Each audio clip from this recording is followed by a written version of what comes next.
In this video, I will show you how to go live on Twitch Mobile. To do this, first just go and install and then open the Twitch app. After doing that, click on plus in the bottom, and from here you have two options.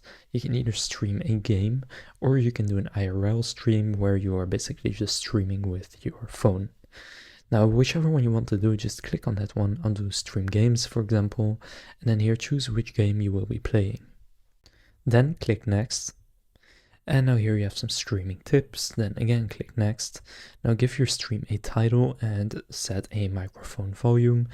And just go and adjust these bars to whichever place they need to be for you. Then you can enable iOS notifications and you can set your VOD settings. So you can automatically save broadcasts for up to 14 days. And then once you have done all of that, just click on the purple button in the bottom. And then here click start broadcast and make sure that microphone is turned on.